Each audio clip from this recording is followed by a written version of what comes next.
Hello, welcome to my chemistry channel. आज हम discussion करने वाले हैं 2007 में आईआईटी जेईई एडवांस में एक क्वेश्चन पूछा गया था कोऑर्डिनेशन केमिस्ट्री से।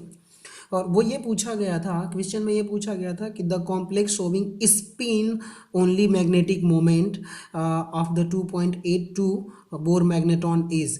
कॉम्प्लेक्स हमें दिया हुआ था ए में NiCO4 NiCl4 minus NiPPH3 minus और डी ऑप्शन जो दिया हुआ था NiCN4 माइनस।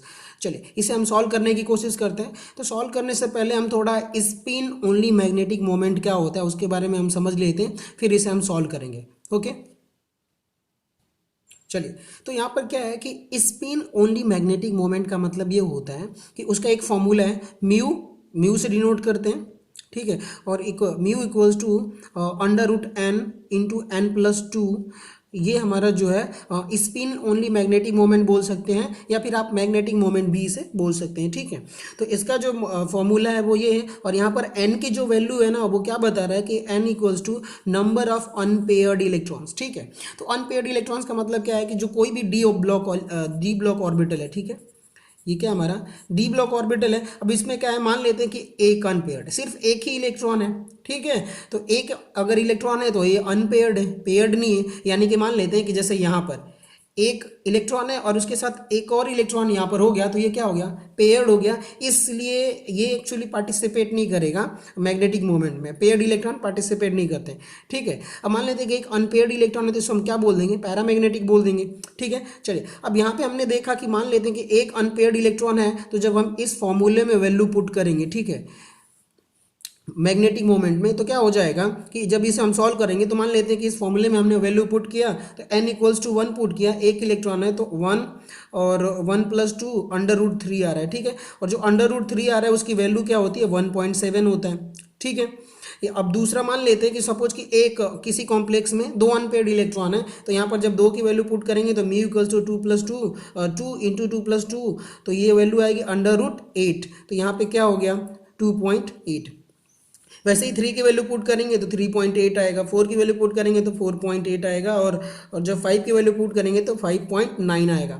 चलिए इसे हम समझने की कोशिश करते हैं कि मान लेते हैं कि ऐसा क्यों होता है, ठीक है। तो वैल्यू जब हमने यहाँ पे पुट किया, तो ये एक्चुअली ट्रिक है, अगर हम लोग याद रख लेंगे तो इससे हमें पता चल जाएगा, ठीक है।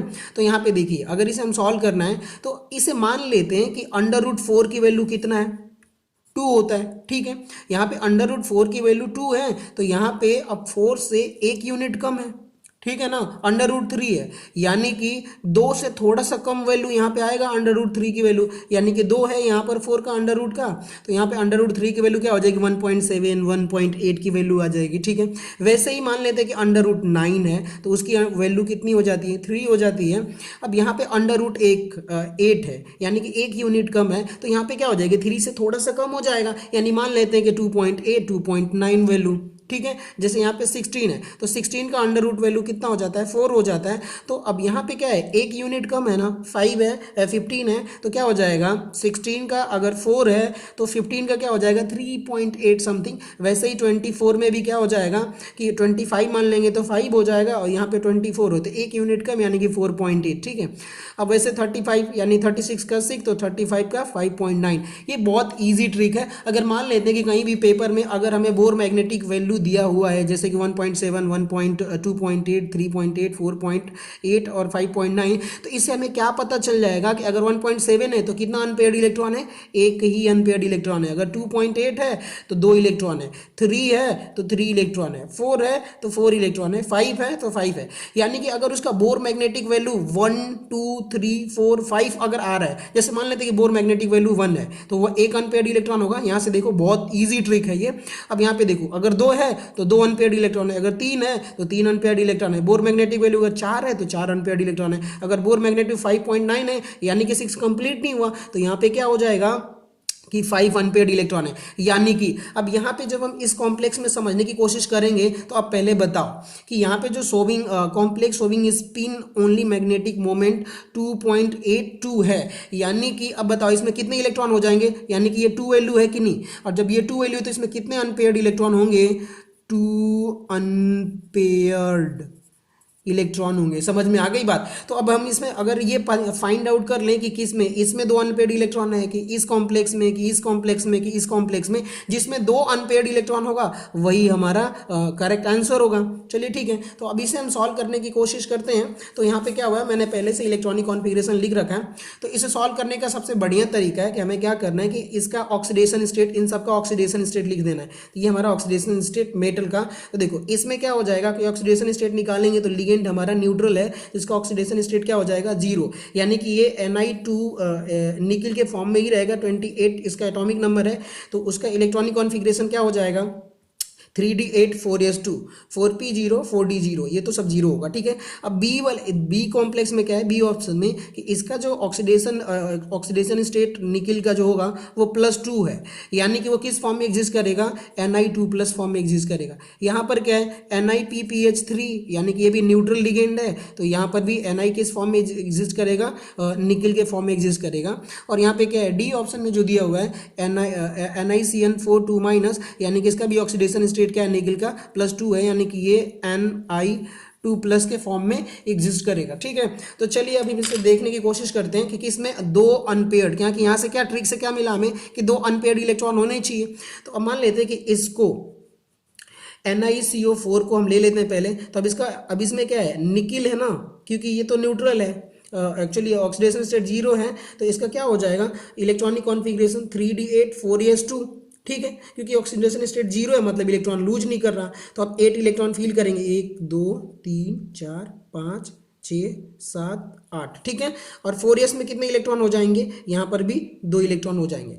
लेकिन अब क्या हो रहा है यहाँ पर कि अब इस कॉम्प्लेक्स में क्या देख रहे हैं हम कि ये क्या है, CO जो है ना, अब यहाँ पे देखेंगे हम, तो यहाँ पे क्या है कि CO जो है, CO लिगेंड जो है वो स्ट्रॉन्ग लिगेंड है। ठीक है, क्या है, स्ट्रॉन्ग लिगेंड है। समझ में आ गई बात। और जब ये स्ट्रॉन्ग लिगेंड है ना, तो ये क्या कर देगा कि ये जो 4s2 का इलेक्ट्रॉन है, इसको इसमें पेयरिंग कर देगा, यानी कि इसमें भेज देगा। ठीक है, ये इस स्ट्रॉन्ग लिगेंड की वजह से ये जो इलेक्ट्रॉन है जंप करके कहाँ आ जाएगा, इसमें आ जाएगा। तो अब मान लेते हैं कि अब इसमें भी न्यूट्रल है, 0 है, और इस वाले ऑप्शन में भी हमारा क्या हो गया है कि NiC ऑप्शन में भी क्या है, ऑक्सीडेशन स्टेट 0 है, यानी कि इलेक्ट्रॉनिक कॉन्फ़िगरेशन यही होगा। और ये भी क्या है, PPH3 भी हमारा जो है, PPH3 भी क्या है, स्ट्रॉन्ग लिगेंड है। ठीक है, और जब ये स्ट्रॉन्ग लिगेंड है तो क्या करेगा कि ये भी सेम इलेक्ट्रॉनिक कॉन्फ़िगरेशन होगा, और ये भी क्या करेगा, इसको पेयरिंग कर देगा।